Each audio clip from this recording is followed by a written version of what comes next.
SIMS hospital वडपल्ली। जय हिंद। मैं Yamin news Andaman 24/7 में आप सभी का स्वागत करता हूं।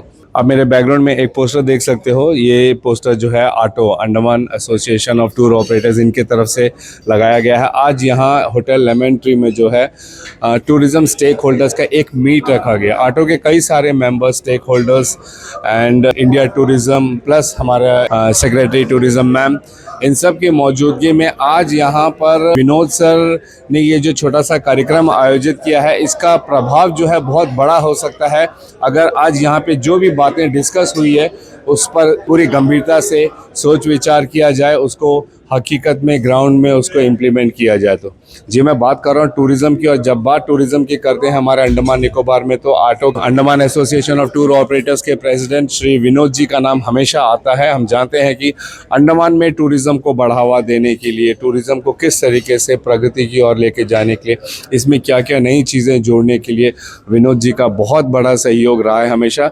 आज हम उन्हीं से बात करेंगे कि आज के इस मीट के बारे में बताएं और इस मीट से क्या फ़ायदा होगा अंडमान की जनता को, खासकर जो पर्यटन से जुड़े हैं उनके लिए। उन सारी बातों पर सर थोड़ा रोशनी डालें तो प्लीज़। जय हिंद सर। जय हिंद यामिन जी। सबसे पहले तो मैं आपका धन्यवाद दूंगा। ने जैसा कहा कि पर्यटन का जब बात होगा तो विनोद जी का नाम आता है। मैं इसमें जोड़ना चाहूँगा कि जब भी पर्यटन का कोई भी विषय रहा, मैंने देखा है कि हमेशा आपने कोई भी संगठन हो, कोई भी डिपार्टमेंट हो, कोई भी विभाग हो, पर्यटन से जुड़ा जो भी दुख और सुख में हमने आपको पाया, इसलिए हम आपका धन्यवाद देना चाहेंगे। और मैं इसलिए नहीं कह रहा हूँ कि आपको पाया, आपका जो माध्यम से जो लोगों तक हमारा मैसेज जाना है वो जाता है, उसका फ़ायदा पता नहीं आपको है कि नहीं, पर्यटन उद्योग को जाता है। Thank you so much. धन्यवाद देता हूँ। आज का जो ये मीट था, ये अपने आप में एक अलग मीट था। आपने हमेशा देखा होगा कि Andaman association of tour operators executive committee meeting, Andaman association of tour operators AGM meet, तो हमने सोचा कि क्यों ना एक कलेक्टिव मीटिंग किया जाए जिसमें हम अंडमान, आपने देखा होगा आज का जो है इसमें हमने ये लिखा है कि टूरिज्म स्टेक होल्डर्स मीट। और आप यहाँ जो देख पा रहे हैं अभी, यहाँ पे फोर्टो के लोग हैं, वाटर स्पोर्ट्स के लोग हैं, होटेलियर्स हैं, क्रूज ऑपरेटर्स हैं, टूर ऑपरेटर्स हैं, chamber of commerce of course हमारा सबसे बड़ा बॉडी है। तो हमने उन सबको मिलाकर, साथ ही साथ हमने ये किया है कि जो इनके साथ टूरिज्म डिपार्टमेंट जो हमारा करता धरता है, ministry of tourism, zoological survey of India, जो हमें आज के डेट में हम टूरिज्म करते हैं, बट कहीं ना कहीं हमें सस्टेनेबिलिटी चाहिए क्योंकि हमारे पास कोई भी इंडस्ट्री नहीं है। आने वाली जनरेशन के लिए भी हमको टूरिज्म इंडस्ट्री छोड़ के जाना है। अगर हम सब कुछ हम ही करके जाएंगे तो यहाँ पे टूरिज्म छोड़ के कोई इंडस्ट्री नहीं है। तो इसलिए हमने सस्टेनेबल टूरिज्म के ऊपर तो एक पहल हमने शुरू की आज, और हम कोशिश करेंगे कि निरंतर हर महीने 2 महीने में एक स्टेक होल्डर्स का मीट करें। और आज हमने इसका शुरुआत किया तो हमने इसमें इंटरेक्टिव क्वेश्चन आंसर सेशन रखा नहीं, क्योंकि शुरुआत में ही अगर कंप्लेंट से करें तो वो शुभ नहीं माना जाएगा। तो अगले बार से हम इसमें ऐसा करेंगे कि हम सारे स्टेक होल्डर्स को एक प्लेटफॉर्म पे और एडमिनिस्ट्रेशन को एक प्लेटफॉर्म पे बैठाएंगे और हम लोग आपस में मिलजुल कर जो समस्या है उसको सुलझाने की कोशिश करेंगे। अगले मीट में हम एयरलाइंस को भी इन्वाइट करेंगे। और ये जो स्टेक होल्डर्स मीट का मकसद था, ये यही था कि हम सब एक प्लेटफॉर्म में आए, एक दूसरे से मिले, एक दूसरे को जाने। मैडम सेक्रेटरी का बहुत धन्यवाद देना चाहेंगे कि बहुत शॉर्ट नोटिस में उन्होंने हमारी इन्विटेशन को कबूल किया और साथ ही साथ उन्होंने बहुत अच्छे से हमको फुल सपोर्ट करने का आश्वासन दिया। मिनिस्ट्री ऑफ टूरिज्म ने हमें बहुत अच्छी अच्छी बात बताई कि उनका कहाँ पे स्कीम्स है, कैसे हम टूरिज्म में रजिस्टर हो। तो बहुत से चीज़ आज सीखने को मिला और बहुत से स्कीम्स के बारे में कुछ जानने को मिला।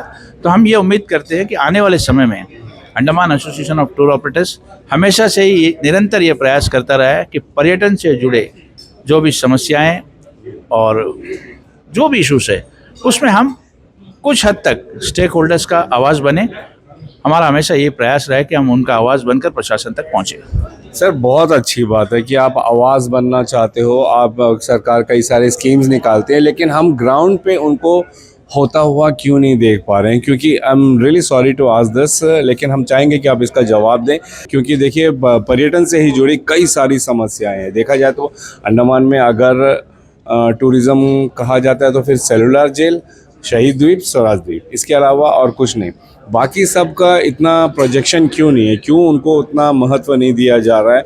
इसके अलावा पर्यटन के क्षेत्र में जुड़े जो लोग हैं टैक्सी ड्राइवर कहिए, बोट ओनर्स कहिए, बहुत सारे ऐसे जो अलग अलग सेक्टर्स हैं, उनकी भी कई सारी परेशानियाँ हैं। कब तक इनकी परेशानियों का कुछ समाधान निकलेगा आपके हिसाब से?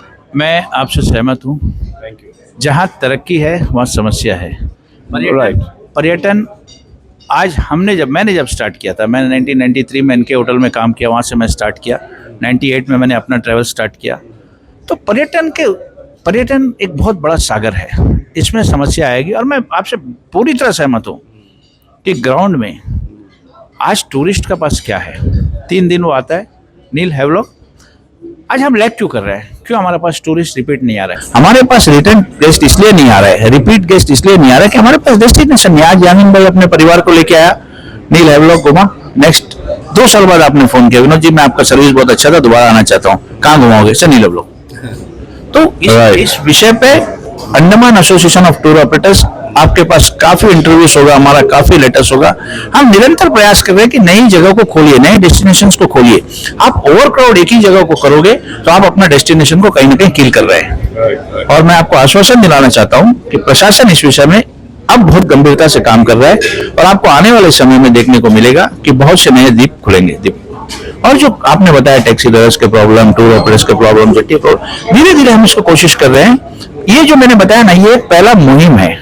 आज हम बैठे हैं, नेक्स्ट में हम ड्राइवर्स के साथ बैठेंगे, हम गाइड्स के साथ बैठेंगे, हम नीचे लोगों तक बैठेंगे। ये नहीं कि हम एसोसिएशन प्रेसिडेंट हैं, हम उनका भी सुनेंगे। हम उसके बाद उनके ओनर से बात करेंगे, बोट ऑपरेटर से बात करेंगे कि उनको क्या सुविधाएं दी जाए, क्योंकि वो हमारे मेन सर्विस प्रोवाइडर्स है। They are the first people to connect with the tourist, so we will definitely work for them. I can assure you in the next meeting आपको इसमें कुछ बदलाव देखने को मिलेगा। उम्मीद भी यही है। एंड न सिर्फ मेरी बल्कि हमारे अंडमान निकोबार में जितने भी लोग टूरिज्म से जुड़े हैं उन्हें भी यही उम्मीद है और इंतजार भी रहेगा। Thank you so much Vinod ji. Thank you.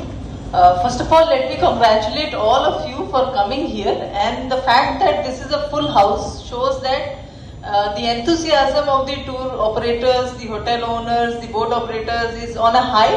We have had a good year this year. And the effect that pandemic had on the tourism in India and in the islands also seems to be covered up, and maybe by the next year we'll have much better footfall in the islands. Having said that, we being a UT, we have 3 different partners in the tourism industry. One is of course the stakeholders, the industry partners. The second is the Department of Tourism, and the third is the Ministry of Tourism. And it is heartening to see that all of us together are on this platform, interacting with each other, knowing each other, and understanding each other's issues so that we can resolve this for a better experience for the tourists. See, tourism is not about just going to the most prominent places. And tourism to Andaman is not just about Port Blair, Peel, and Havelock. There are many areas which are economically very backward. So tourism should bring money to those places also. So it should help us instrument in poverty alleviation and providing employment. So any written known destination, places like Peel and Andaman, or any other place, you can give the proposal to me. I am planning to bring from mainland travel writers, bloggers, and other people funded by us, so that your players get enough advertisement publicity in the mainland press. First of all, foremost, I would like to extend our heartfelt gratitude to our esteemed Chief Guest, Srimati Jyoti Kumari, IAS Secretary, IPMT, for gracing this occasion with our presence. Your words of wisdom and guidance have inspired us all. I would like to thank our special guest, Dr. C. Sivaperuman, Scientist and Officer in Charge, Janasai, and Sri N. Velumurugan, Assistant Director, Indian Tourism, for their valuable contribution on this event. To Dr. Chandrasekhar, President, ACCI, and MD Mohammad Jagbarji, Chairman, Chapter Chairman, IMPO, thank you for all your support and guidance. Thank you all the members and media person. Thank you all. Auto की तरफ से आयोजित जो tourism stake holders meet था, यहाँ पे हमारे साथ मोहम्मद जावेद सर भी मौजूद हैं। हम सर से जानना चाहेंगे, सर इस मीट का क्या फ़ायदा है, ये आप बताइए। मीट का ये फ़ायदा है, देखिए गवर्नमेंट ऑफ इंडिया टूरिज़्म के जो यहाँ में ऑफिस है और वो यहाँ असिस्टेंट डायरेक्टर है, वो यहाँ के सेक्रेटरी टूरिज़्म वो और यहाँ में ज़ूलॉजिकल सर्वे के जो डायरेक्टर है वो, chamber of commerce, IATO, auto, ये सब स्टेक होल्डर्स हैं यहाँ। और जो हम यहाँ अटेंड करने आए हैं वो होटेलियर्स है, टूर ऑपरेटर्स है, ट्रैवल एजेंट्स है, बोट ओनर्स है, फेरी ओनर्स है। तो ये सब मिलकर इंटरेक्शन करना और अपना व्यूज़ देना क्या इश्यूज़ है, तो इस तरह का मीटिंग में ये सब आता है ताकि जो एडमिनिस्ट्रेटिव कंट्रोल है जिसके पास मिनिस्ट्री और लोकल, उन लोग वो सुन के उसके ऊपर कार्रवाई हो सके। So this is a very useful exercise. Thank you so much. अभी हमारे साथ इंडिया टूरिज्म के assistant director Shri Vel Murugan sir हैं, हम उनसे भी जानना चाहेंगे। Sir, how was the meet today? Today the meet was wonderfully organized by AATO. Mr. Vinod, President, did everything because I am understaffed. I have understaffed office here, and he has done everything. And the meet was so successful. We discussed all those issues, and the most important thing is I personally get to see all the people who mattered in the travel industry, and we spoke about a lot of issues. At this, Can you point out one or two major issues? the major issue is many of the Ministry of Tourism, Government of India schemes are not that reachable to the people. The thing is that everything has become online now. There is a thing called Nidhi portal. All entrepreneurs who find a place like tour operator, travel agent, they have to apply through that portal. And they have to be and the online thing doesn't answer you perfectly well. See, tourism is all about human touch. You need to speak to a person to get the right kind of thing. So that's where today what we have done is where they have to approach and whom they have to approach, and the travel trade, if they want to participate in big trade fairs that's happening anywhere within India or outside, how Government of India, Ministry of Tourism could be effectively help them. All those issues we discussed. I would like to ask, being an assistant director of India Tourism, how would you project the undiscovered places in Andaman Islands to make it more popular among the tourists? Yes. See, mass tourism is happening to Andaman Islands. Mostly 95% of the tourists coming to Andaman is domestic tourists from mainland. See, I happen to be in a place called Jolly Boy. It's nothing sort of anything international. Okay, so we can get even international tourism, and we can elevate the high-end tourism also, but that is coming to Andaman. So that's one area, and it's not just about beaches. It's not just about people coming for honeymoon. There are areas, a place so tranquil can have. I mean, the flora and fauna is wonderful here. So bird watching, stargazing, and the traditional handicrafts. All that can be new areas. If we check even the records, 20 years ago there were much more international tourists coming to Andaman Islands compared to these days. What's the reason, you think? Perhaps the reason phenomenon of COVID could be one of the reason, and we didn't effectively promote Andaman as an international destination. That could be also a reason, because we have everything. We have scenic beauty. I mean, it's uncomparable, equivalent to any international beach destinations. But the problem is, have we developed that kind of infrastructure? Inviting high-end tourism to Andaman, maybe we have to think about it. But in a country like India, there are priorities. That too is there. So we have to strike a nice balance so that it is mass tourism also happens, high-end tourism also happens, and most importantly, the tourism brings money and the local population gets benefited, way of employment, way of economy generation, all that stuff. Thank you so much sir. तो आज इस tourism stake holders meet में जुड़े कई सारे वक्ताओं को आपने सुना, उन्होंने अपनी अपनी राय दी, अपनी अपनी प्रतिक्रिया दी है कि किस तरीके से अंडमान में जो है पर्यटन को बढ़ाया जाए।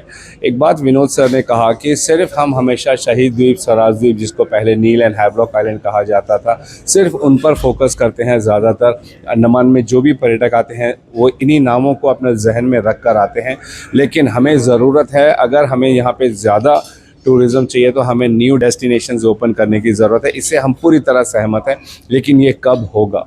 हमें पूरी उम्मीद है कि हमारी प्रशासन, हमारी सरकार जो है अंडमान निकोबार में टूरिज़्म को बढ़ाने के लिए और भी नए डेस्टिनेशंस ओपन करेंगी, ताकि वहाँ पर भी, वहाँ के भी जो टूरिस्ट से जुड़ी जो एक्टिविटीज़ है उनका लाभ पर्यटकों को मिल सके। एंड अगर ज़्यादा आइलैंड्स खुलते हैं तो फिर ज़्यादा लोगों को रोज़गार भी मिलेगी और अंडमान में टूरिज़्म भी ज़्यादा बेहतर तरीके से फलेगा फूलेगा। और समय की ये मांग भी है, जिस तरीके से बेरोज़गारी बढ़ रही है, जिस तरीके से कई सारी गरीब गरीब जनता को परेशानियों का सामना करना पड़ रहा है। अगर ऐसे नए नए डेस्टिनेशंस खोले जाएंगे हमारे ही द्वीपों में तो ज़्यादा से ज़्यादा लोगों को रोज़गार मिलेगा और ज़्यादा से ज़्यादा लोग अपने घर परिवार को अच्छी तरीके से चला पाएंगे। हम देखते हैं कि टैक्सी ड्राइवर्स की समस्या है, बोट ओनर्स वालों की कई सारी परेशानियां हैं और टूर पर्यटन से जुड़े हर क्षेत्र में हम देख रहे हैं कि कहीं ना कहीं लोग एक तरह से असंतुष्टि का माहौल है यहाँ पे। इस विषय पर विनोद जी ने ये पूरा आश्वासन दिया है कि इस तरीके की मीट जो है लगातार ये कुछ कुछ महीनों में करते रहेंगे और प्रशासन के समक्ष जो है उन परेशानियों को रखेंगे, जिससे प्रशासन को भी पता चलेगा कि पर्यटन को बढ़ाने में कहाँ दिक्कत आ रही है और कहाँ उन्हें किस फील्ड में काम करने से जो है पर्यटन आगे बढ़ेगा। हम उम्मीद भी यही करते हैं क्योंकि हमारा अंडमान निकोबार स्वर्ग से कम नहीं है। अगर पर्यटन के मामले में इसे देखा जाए तो अंतर्राष्ट्रीय मंच पर भी अंडमान निकोबार यहाँ की जो प्राकृतिक सुंदरता है इसको काफ़ी सराहा जाता है। हम उम्मीद करते हैं कि ऐसे टूरिज़्म के जो मीटिंग्स होते हैं इनको बहुत महत्व दिया जाएगा हमारी प्रशासन और सरकार द्वारा, ताकि हमारे अंडमान निकोबार में पर्यटन ज़्यादा बेहतर तरीके से फले और फूले। इसी उम्मीद के साथ और कैमरा पर्सन आफ्ताब के साथ मैं यामीन, न्यूज़ अंडमान 24/7। जय हिंद।